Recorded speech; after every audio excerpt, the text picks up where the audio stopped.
샬롬! 사랑하는 고등부 여러분들, 오늘은 마가복음 큐티 연정대 24일차예요. 변화산이라는 제목으로 마가복음 9장 2절에서 3절까지의 말씀을 함께 나눠볼게요. 네, 오늘 본문 다 읽고 오셨죠? 네. 지난 시간에는 베드로가 예수님께 주님은 그리스도이십니다 하고 신앙 고백을 했어요. 그리고 그리스도의 의미를 오해하고 있던 제자들에게 예수님은 제자의 길이란 예수님이 지신 십자가의 길을 따라가는 것이라고 강조하셨어요. 예수님이 말씀하신 제자의 길을 걸어가는 어제 하루 되셨나요? 네. 오늘은 예수님께서 몇몇 제자들을 데리고 산에 오르셔서 영광스러운 모습으로 변하신 이야기를 나눠볼게요. 오늘 본문 2절에서 엿새 후에라는 것은 예수님께서 너희는 나를 누구라 하느냐 제자들에게 물으시고 고난당하심, 죽으심, 그리고 부활하심에 대해 말씀하시고 나서 엿새가 지났다는 것을 의미해요. 예수님은 베드로와 야고보, 요한을 데리고 산에 올라가셨어요. 높은 산이죠. 베드로와 야고보와 요한은 보통 수제자로 알려져 있는데요. 예수님이 따로 몇 명을 데리고 가셨다, 부르셨다 하면 보통 이 세 명을 의미해요. 그리고 성경에서 산은 하나님과 보다 가까운 공간을 의미해요. 그래서 여기에서 높은 산은 물리적인 높이를 의미할 뿐만 아니라 그만큼 하나님과 가깝다는 상징적인 의미를 가지고 있어요.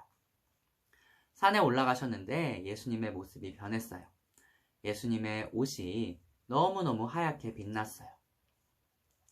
빨래를 함으로써 희게 하거나 당시에는 빨래를 잿물에 담궈서 표백을 하기도 했는데 그렇게 함으로써 옷을 희게 했어요. 그리고 당시에는 이렇게 희게 하는 것을 영적으로 정결하게 하는 상징적인 의미로 봤어요. 그때 엘리야가 모세와 함께 제자들 앞에 나타나더니 예수님과 말씀을 나누었어요. 어쩌면 제자들이 이 놀라운 광경을 본 것을 황홀경을 경험했다라고 표현할 수 있겠는데요. 황홀경을 경험하면 한없이 그 자리에 머물고 싶은 것이 인간의 마음이에요. 어쩌면 베드로도 그랬던 것 같아요. 베드로는 예수님을 부르며 우리가 여기에 있는 것이 좋겠습니다. 초막 셋을 짓겠습니다. 하나는 주님을 위해, 하나는 모세를 위해, 하나는 엘리야를 위해서입니다. 우리는 은혜 받은 자리에 그대로 머물러 있어서는 안 돼요. 우리는 예수님이 산에서 내려오신 것처럼 날마다 영적인 전투가 벌어지고 있는 산 아래로 내려와야 해요. 7절에서 구름이 와서 그들을 덮으며 구름 속에서 한 음성이 들리는데요. 이는 내 사랑하는 아들이니 너희는 그의 말을 들으라. 마가복음에서 계속해서 강조하고 있는 것이 바로 예수님이 하나님의 아들이시다라는 거예요. 하나님께서 오늘 본문을 통해 다시 한번 그 주제를 우리들에게 알려주고 계세요. 그리고 9절에서 예수님께서 산에서 내려오실 때 예수님의 죽으심과 부활하심 전까지는 그들이 본 것을 아무에게도 알리지 말라고 제자들에게 경고하셨어요. 그런데 지난번에 예수님이 고난과 죽으심과 부활하심에 대해 말씀을 하셨는데도 제자들은 여전히 예수님의 말씀이 무슨 말인지 이해하지 못하고 있어요.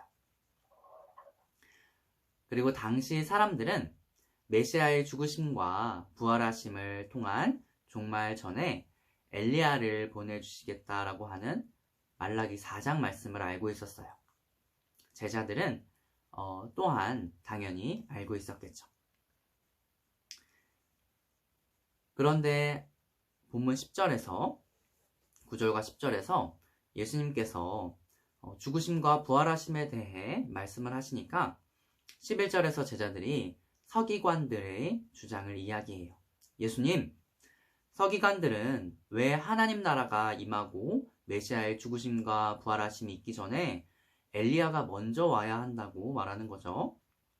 예수님은 그래, 서기관들이 하는 말이 맞아. 하지만 그들은 엘리야가 올 것이라고 이야기를 하고 있지만 엘리야가 벌써 왔어 말씀하셨어요. 성경은 세례 요한을 그 엘리야라고 말씀하고 있는데요. 예수님은 엘리야가 바로 세례 요한이라고 이렇게 말씀하고 계시는 거예요. 사랑하는 고등부 여러분들, 오늘 말씀을 간단히 살펴보았는데요. 우리는 예배를 드리고 기도를 하고 큐티를 하며 은혜의 자리에 나아가야 해요. 하지만 은혜의 자리에 머물러만 있으면 신앙의 균형을 잃어버리는 거예요. 우리가 받은 은혜들을 가지고 삶의 자리로 내려가서 삶으로 살아내야 해요. 이는 내 사랑하는 아들이니 너희는 그의 말을 들으라. 여러분들이 오늘의 삶을 살아가면서 현실에 안주하는 것이 아니라 우리를 위해 죽으시고 부활하신 하나님의 아들 예수 그리스도의 말씀에 순종하며 나아가는 하루 되기를 소망해요. 여러분들이 적용할 점, 깨달은 점, 은혜 받은 점을 댓글로 달아주시거나 영상을 캡처해서 인증샷을 남겨주시면 상품을 드릴게요. 그럼 오늘도 행복한 하루 보내세요. 안녕.